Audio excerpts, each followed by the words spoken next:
Hello students, आज हम chapter 2 polynomials class 9 का जो चैप्टर 2 है पॉलिनोमियल्स, तो we are going to start. अगर आपको याद हो कि आपने इस तरह के बहुत सारे a+b का होल स्क्वायर, a-b का होल स्क्वायर, चाहे x² - y², इस तरह के बहुत सारे आइडेंटिटीज आपने क्लास 7th या 8 में याद किए होंगे। ये सब क्या थे? अलजेब्राइक आइडेंटिटीज़ थे और इनका यूज भी किया था हमने फैक्टराइजेशन में। इस चैप्टर में एक हम पर्टिकुलर टाइप के अलजेब्रिक एक्सप्रेशन को देखेंगे जिसे पॉलिनोमियल बोलेंगे, और इससे जो भी रिलेटेड टर्मिनोलॉजी है जैसे रिमाइंडर थ्योरम, फैक्टर थ्योरम, वो सब को पढ़ेंगे आगे हम। तो सबसे पहले अलजेब्रिक एक्सप्रेशन होता क्या है? कोई भी कांस्टेंट टर्म किसी वेरिएबल्स के साथ अगर आए तो उसे हम अलजेब्रिक एक्सप्रेशन बोलते हैं। कांस्टेंट टर्म जैसे 2, 3, 4, 5 और वेरिएबल x, y, z कुछ भी होता है, तो यहाँ 5x एक अलजेब्रिक एक्सप्रेशन है। तो अलजेब्रिक एक्सप्रेशन में कांस्टेंट टर्म होना चाहिए और वेरिएबल भी होना चाहिए। अब आते हैं कि किसी भी अलजेब्रिक एक्सप्रेशन को हम पॉलिनोमियल कब बोलेंगे। कोई भी अलजेब्रिक एक्सप्रेशन ऐसा हो जिसमें उसके वेरिएबल्स जो भी x, y, z हों, उसके जो एक्सपोनेंट हो, एक्सपोनेंट मतलब पावर या डिग्री बोलते हैं, जो ऊपर सुपर स्क्रिप्ट पे लिखा होता है। जैसे ये x है तो इसके ऊपर ये जो 5 होता है इसी को एक्सपोनेंट बोलते हैं, कभी कभी बोलते भी हैं x⁵। तो ये जो होता है 5, ये होल नंबर होना चाहिए। ये होल नंबर मतलब 0 से लेकर के 1, 1, 2 आगे तक चले जाइए आप। तो हम बोलेंगे all the algebraic expression we have considered so far have only whole number as the exponent of the variables. Expression of this form are called polynomials in one variables. जैसे ये आप देखिए x³ - x² + 4x + 7। इसमें आप variables क्या दिख रहे हैं? वेरिएबल केवल एक ही है, x है। अब सब में x दिख रहे हैं और उनके हम अगर एक्सपोनेंट की बात करें तो यहाँ x का एक्सपोनेंट 3 है, यहाँ 2 है, यहाँ 1 है और ये 7 में भी मान सकते हैं। यहाँ x है, भले कांस्टेंट टर्म है। कांस्टेंट टर्म में ये x⁴ हम मान सकते हैं वेरिएबल, क्योंकि x⁴ या किसी भी नंबर का जब पावर 0 हो तो उसको 1, वो उसकी वैल्यू 1 होती है। तो इसको हम बोलेंगे पॉलिनोमियल इन वन वेरिएबल। क्यों वन वेरिएबल? क्यों? क्योंकि एक ही वेरिएबल आपको देखने को मिल रहा है, x और एक कांस्टेंट टर्म x हम मान लेते हैं अपने कन्वीनियंस के लिए। कहीं y, z दूसरा बीच में नहीं आ गया, तो इसलिए वन वेरिएबल। अब पॉलिनोमियल क्यों है? क्योंकि इस अलजेब्रिक एक्सप्रेशन में जो वेरिएबल्स है उसके आप एक्सपोनेंट को देखोगे, जो कि ये सुपर स्क्रिप्ट में लिखा होता है, ये सभी होल नंबर हैं। मतलब 0 से लेके 1, 2, 3, 4, 5 कुछ भी हो सकते हैं। और यहाँ पे जो आपको x³ - x² + 4x और ये जो 7 दिख रहा है, ये सब क्या है? ये इस पॉलिनोमियल के टर्म्स बोले जाते हैं। तो इस पॉलिनोमियल के टर्म्स क्या क्या हो गए हैं? x³ इसकी बात मैं कर रहा हूँ, -x² + 4x और 7, इस पॉलिनोमियल के ये टर्म्स हो गए। तो इस पॉलिनोमियल में कितने टर्म्स हैं? 1, 2, 3, 4। इस पॉलिनोमियल में 4 टर्म्स हैं। अगर कोफिशिएंट क्या होता है? तो इस टर्म ऑफ अ पॉलिनोमियल है जो कोफिशिएंट। पॉलिनोमियल का जितना भी टर्म होता है सबका एक कोफिशिएंट उससे रिलेटेड होता है। जैसे x³ का कोफिशिएंट कितना है? तो कोफिशिएंट मतलब इससे जो भी मल्टीप्लाइड या जो भी हिडन होता है, में दिखता नहीं है, वो कांस्टेंट टर्म। तो x³ का कोफिशिएंट हो गया यहाँ पे 1, क्योंकि ये इसमें वहाँ 1 से मल्टीप्लाई कर सकते हैं, यानी 1 से मल्टीप्लाई यहाँ छिपा हुआ है, कांस्टेंट टर्म 1 छिपा हुआ है। ऐसे यहाँ पे विथ साइन लिखना होता है। यहाँ पे x² की कोफिशिएंट कितनी हुई? -1।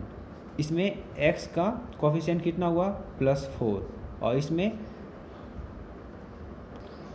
और ये कांस्टेंट टर्म है। कांस्टेंट टर्म यानी अगर कोई पूछे कि x0 का x⁴ का कोफिशिएंट कितना है, तब हम बोलेंगे 7 है। कोफिशिएंट मतलब सीधा सा कि वेरिएबल में किस कांस्टेंट टर्म का मल्टीप्लिकेशन हुआ है। जैसे यहाँ मैं लूँ कोई 5y³ तो यहाँ y³ का कोफिशिएंट कितना है, तो 5 है। -y³ तो y³ का यहाँ पे कोफिशिएंट कितना है, तो यहाँ -1 है। ठीक है,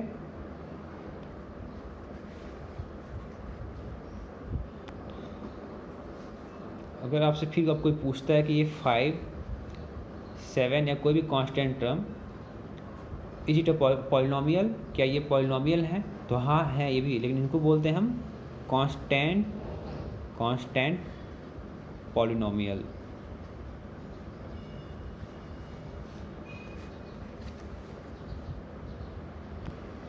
अगर 0 आ जाए तो 0 को हम बोलते हैं, 0 भी एक तरह का कांस्टेंट पॉलिनोमियल है जिसको एक स्पेशल नाम दिया गया है, 0 पॉलिनोमियल।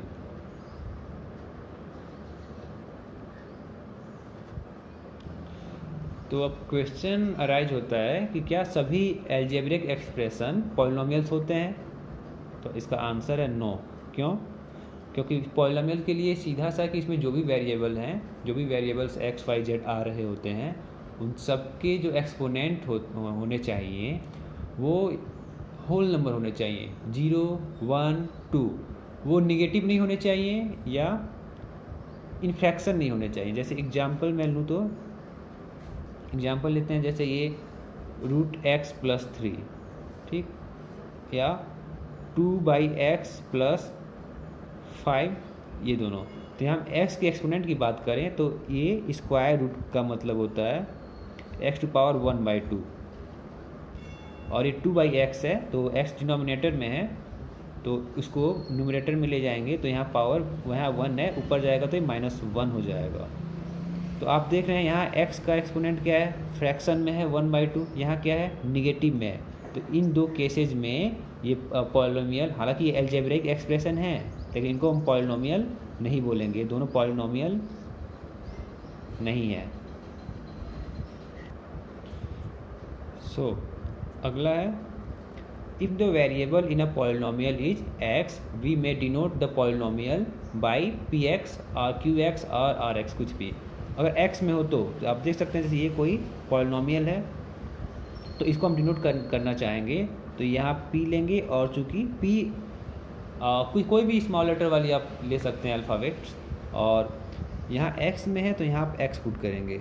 ऐसे ही देखिए y³ + y+1, ये वेरिएबल y में पॉलिनोमियल है तो यहाँ s, यहाँ y लिखना पड़ेगा। ऐसे यहाँ पे u में है तो यहाँ ZU। ये डिनोट करने का एक तरीका है। x में है तो px, ax, bx कुछ भी ले सकते हैं, यहाँ x होना चाहिए। और ऐसे ही y में है पॉलिनोमियल, y वेरिएबल हो तो यहाँ sy, zy कुछ भी हो सकता है। ऐसे ही यहाँ कुछ आप पॉलिनोमियल दे सकते हैं, यहाँ एक 2 पॉलिनोमियल है, यहाँ एक 5x³ है, यहाँ -y है, y⁴ है, u⁴ है। ये चारों अलग अलग तरह के पॉलिनोमियल हैं। तो अगर किसी पॉलिनोमियल में 1 टर्म हो, जैसे इस पॉलिनोमियल में केवल 1 टर्म 2 है, यहाँ पे एक टर्म है 5x³, ये 4 अलग अलग हैं, तो जिन पॉलिनोमियल में एक टर्म हो उसके लिए नाम आता है मोनोमियल, पॉलिनोमियल हैविंग 1 टर्म। ऐसे 2 टर्म्स हो तो क्या बोलेंगे, जैसे x+1 हो, y⁴9+1 हो, या कोई दूसरा पॉलिनोमियल आप ले लीजिए u⁻15 - u², इसको क्या बोलेंगे, इसमें 2 टर्म है तो इसके लिए नाम आता है बायनोमियल। और 3 टर्म्स हो तो 3 टर्म्स वाले पॉलिनोमियल को क्या बोलते हैं, ट्राइनोमियल, एंड सो ऑन। अगला है डिग्री ऑफ अ पॉलिनोमियल। ये क्या होता है, तो ये the highest power of the variable in a polynomial is called as the degree of the polynomial. किसी पॉलिनोमियल में जो उसका वेरिएबल होगा वेरिएबल x हो सकता है, y हो सकता है या z, कुछ भी हो सकता है, उसमें जो हाईएस्ट पावर वाला होगा उसी को हम उसकी डिग्री बोलते हैं इस पॉलिनोमियल की। जैसे कोई एग्जांपल लेते हैं, मान लो ये 5y⁻6 है, 4y² है, -6 है। तो इसमें कोई पूछे कि इसकी डिग्री कितनी हुई, इस पॉलिनोमियल की डिग्री कितनी हुई, तो इसमें वेरिएबल कौन है, तो वेरिएबल y दिख रहा है। किस वाले y का पावर सबसे ज़्यादा है, तो यहाँ 6 है, हाईएस्ट पावर है, यहाँ 2 है, यहाँ 6 है। तो हम हाईएस्ट पावर को कहते हैं डिग्री ऑफ द पॉलिनोमियल। तो यहाँ जो 6 होगा वो इस पॉलिनोमियल का डिग्री होगा। और एक और चीज़ है इसमें, the degree of a non zero constant polynomial is 0। कोई भी पॉलिनोमियल ले लो, इसी को ले लो आप, ये वाला y⁻9 + 1, उसमें कोई पूछे कि जो कांस्टेंट टर्म है यानी 1 है, इसकी डिग्री कितनी हुई, केवल इसकी, पूरी पॉलिनोमियल की बात नहीं की जा रही है। तो हमें पता है कि इसको हम ऐसे लिख सकते हैं 1x⁴, क्योंकि x⁴ 1 होता है, तो फिर ये 1 से मल्टीप्लाई होकर 1 ही आ जाएगा, क्योंकि 1 से किसी भी नंबर में मल्टीप्लाई करें तो नंबर खुद मिलता है, उसमें कुछ चेंज नहीं होता है। तो हम इसको बोलते हैं नॉन जीरो। मतलब नॉन जीरो कांस्टेंट मतलब वो कोई भी कांस्टेंट ले लो, 1 2 3, वो जीरो नहीं होना चाहिए, इसलिए नॉन जीरो कांस्टेंट उनको बोलेंगे। तो इनकी डिग्री होती है कितना, 0, क्योंकि x का पावर 0 है। तो कांस्टेंट टर्म जो कि नॉन जीरो हो उसकी डिग्री हमेशा 0 होती है। तो उसको बोलते हैं the degree of a non zero constant polynomial is 0।